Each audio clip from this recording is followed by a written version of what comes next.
Hello, I am Endlessness and welcome back to Final Fantasy VII Ever Crisis, and in this video I'd like to give you an event overview and a guide for the EX stage and the dungeon ranking events. But yeah, the dungeon rankings are back and they are changed a bit, because in the original dungeon rankings we had 3 difficulties and the score from each difficulty added up, and each of them also had different layout with different bosses. Now it's the same dungeon with 4 difficulties and the EX being the newest and the hardest one, and there is no overall score anymore either, so you can skip those easy difficulties and just go for the hardest one and you will not miss out on anything, because even those blue chests, they are the same. You can collect them on any difficulty just once and it will count for the whole event.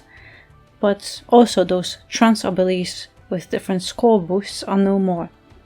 In the past, for big players it didn't matter because they would always go for maximum score boosts anyway, but for smaller players we could cheat and get a very nice score thanks to those different score boost options. No more, and now it all depends on your big PP and how strong your team is. We still have those trance abilities we can choose from, but there are no more score boosts, so now we can choose the ones that may give us the biggest benefits. But that's it, and the rest depends on your team. This isn't battle ranking anymore, where they forced us to use very specific teams with very specific gear, and dungeon events offer us a lot more freedom. You can also inspect teams that other people use on a leaderboard and you'll see that many people use physical. Yes, but magic teams with Tifa or Sephiroth are just as popular. It just depends on what works out best for you. And initially I was running with 3 DPS, this team, and I got 4.5 million score. But then, funny enough, with this team I got my max score, so 5,000 more points.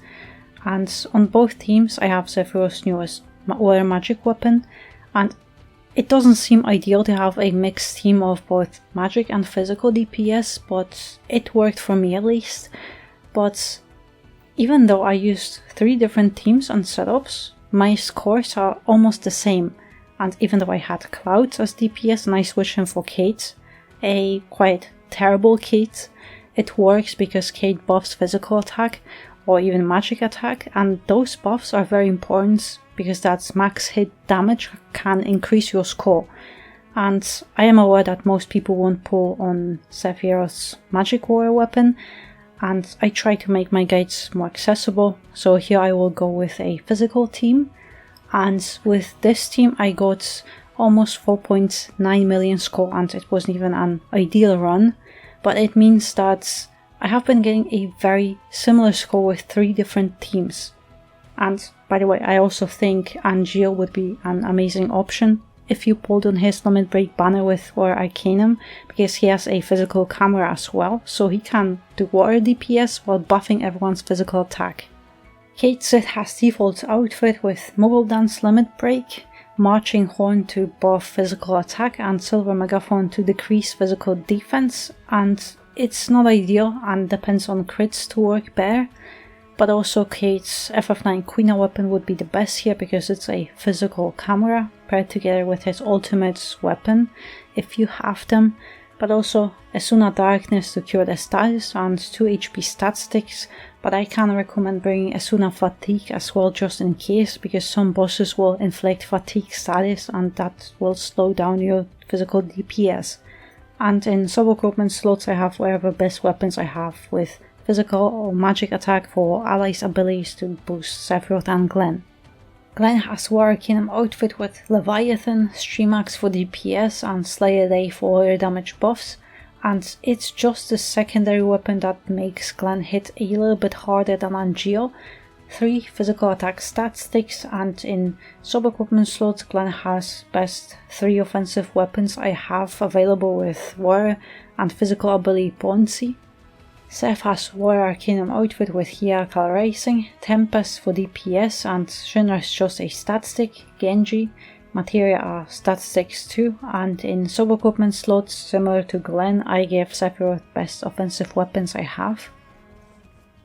Alright, I'm going to go for Iron Giant first, but it's a little bit weird because I didn't notice the order of me killing bosses increasing or decreasing my score.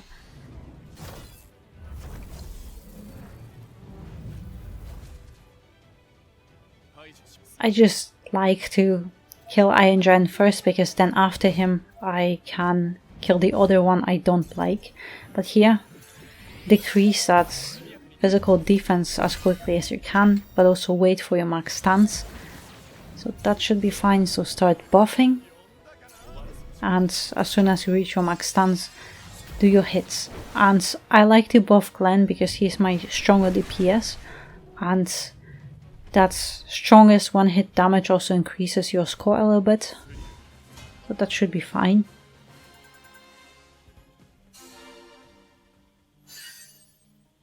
So, the trans abilities. And yes, here I have lower potency, but if you're using physical attack, this one is the best one. Because 60% of physical attack and also stronger buffs. I think that's the better one, but yeah, let's go for the ads. To explain, I'm going for those ads, not leaving them for later, because I want to be more prepared for the next boss. And I want to have a little bit more AEB saved for that battle. Otherwise I will not be able to finish that boss instantly. Alright, let's... oh wait, the chest. Don't forget about those chests to grab the items, because otherwise you will lose some points. And same thing. Start with buffs and debuffs. And also, I didn't like this boss because it's very annoying.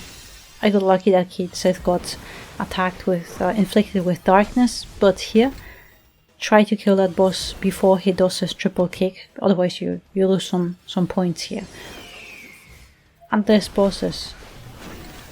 just finish him off and this huge toad will be staggered, and you can just use it to finish him off.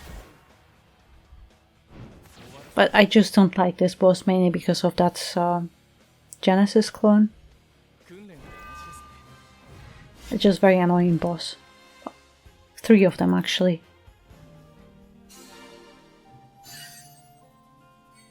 Alright, next set of trans abilities, and I think the middle one and the right one, both are nice.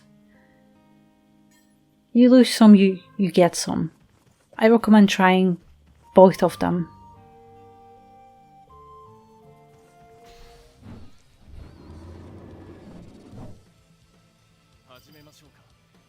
Same thing, start with buffs and debuffs.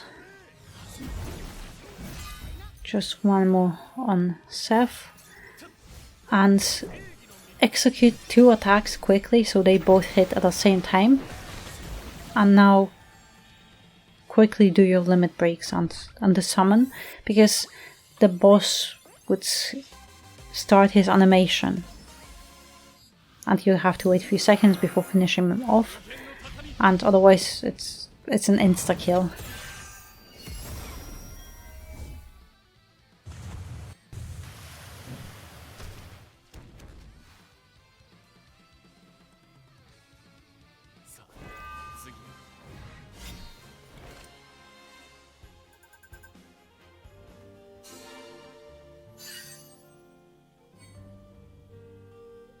And here, yes, here's 50% warrior potency, but this is -1 for AEB, and I just can't pick anything else, because from now on it will cost you only 3 AEB to do your big PP attacks, and this is huge, I think.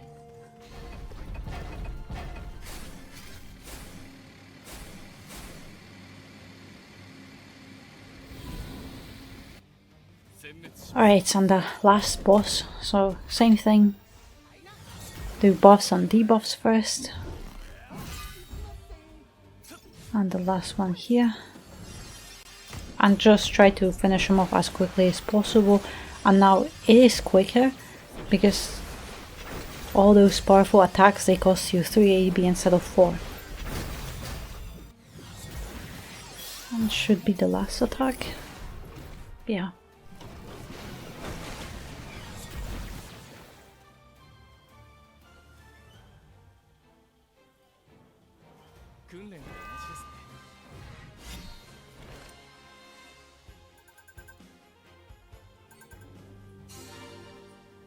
And now the last set of trance abilities, and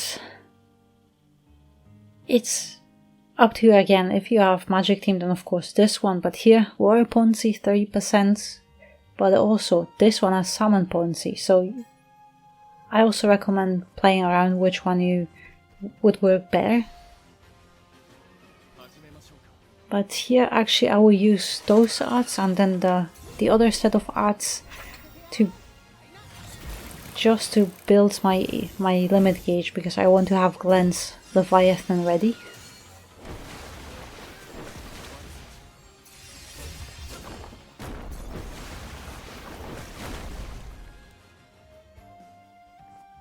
Grab the chest, and I'm not going for the final boss because there is still one set of arts remaining and you really do not want to miss them.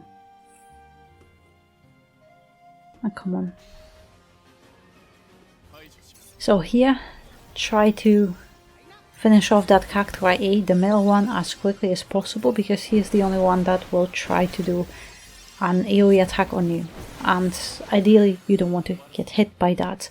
But here on a B and C, you can take your time, they will not do anything. So with Glenn I'm just going to build his remaining summon gauge. That should be fine now, just one more hit.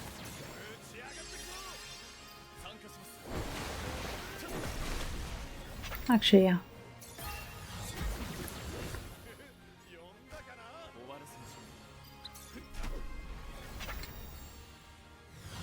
And we're good.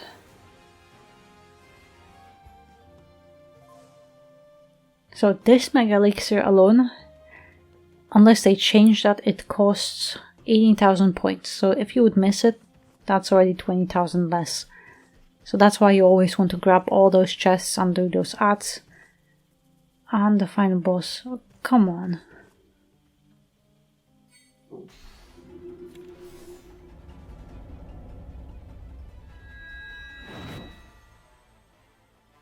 Alright, that has to be quickly.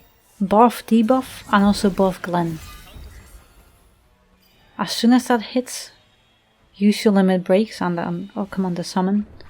That was close. Because Masamune does his enlightening blade very fast, and then he buffs his water resistance. So if you don't do this fast enough, then you have to wait until you're lowered again and stuff. And here it depends on the trance abilities you took, because if you were lucky enough, oh, almost there. If I was a little bit faster, then Glenn maybe could have finished him off, but it depends on the trance abilities you take, because you could finish him off before he does that.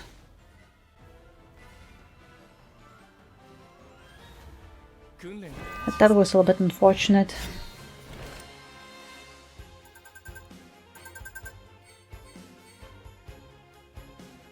But still should be a good score, I think.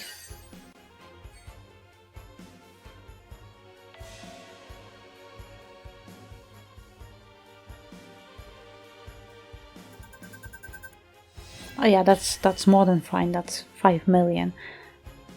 But yeah. I find this dungeon a little bit weird, because the order of the bosses I go through, it doesn't really affect my score from what I've tested. But also those trance abilities, they also don't really affect that much my score. So I just recommend try it for yourself, pick different options and see what works best for you. But yeah, I wish you luck. and I hope you find my guide helpful. And thank you very much for watching, and I hope to see you next one.